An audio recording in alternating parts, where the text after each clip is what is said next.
The key was cold and heavy in my hand, a promise of iron and solitude. The road had long since given up, dissolving into a dirt track that wound its way into the pines. The cabin, when I finally saw it, wasn't a picture postcard retreat. It was a squat, timbered thing, hunkered down against the granite shoulder of the mountain, looking less like a sanctuary and more like a bunker. Inside, the silence wasn't empty. It was a dense woolen thing that filled my ears the moment the door clicked shut. No hum of a refrigerator, no distant thrum of traffic, just the frantic, percussive beat of my own heart. I told myself this was peace. This was what I'd paid for. The first day I filled the void. I chopped wood until my arms trembled, the axe bites ringing out like gunshots against the silence. I organized the sparse pantry, my movements loud and clumsy, but by dusk the chores were done. I sat on the rough-hewn porch as the sun bled out behind the peaks, and the true quiet descended. It didn't whisper, it roared. In the city, my anxieties were a chorus I could ignore, a background hiss beneath meetings and music and the endless scroll of a screen. Here the chorus had the stage. Every missed opportunity, every unkind word I'd ever spoken, every looming deadline I'd fled, they stepped forward one by one in the silent auditorium of my mind. The stillness wasn't forgiving, it was accusatory. It held up a mirror and forced my eyes open.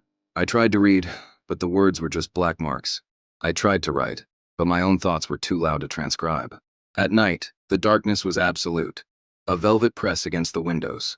I lay in the narrow bed listening, not to the woods, but to the memory of a fight I'd left unresolved, to the ghost of a laugh I hadn't shared, to the precise, crystalline tone of my father's voice on the last phone call, a call I'd cut short because I was busy.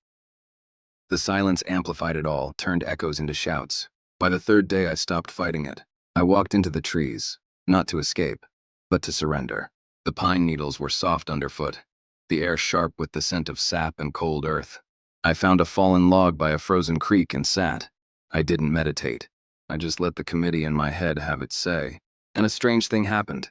Once every fear, every regret, had taken its bow in the glaring spotlight of the quiet, a fatigue set in. The voices, having said their piece, began to lose their edge. The silence remained, but it changed texture. It was no longer a judge's bench. It became a vast, neutral space. Into that space crept other sounds.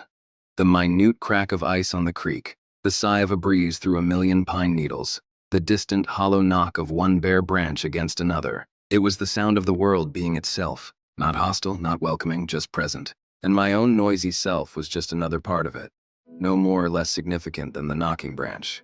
I didn't find answers in that cabin. I didn't have a luminous epiphany. I simply met myself, without distraction, for the first time in years. The confrontation was brutal, and it left me raw. But when I finally turned the heavy key in the lock to leave, the silence didn't cling to me. It stayed behind in its proper place in the woods. I carried a different quiet with me now, a small, hard-won pocket of stillness in my center. It wasn't peaceful, but it was mine.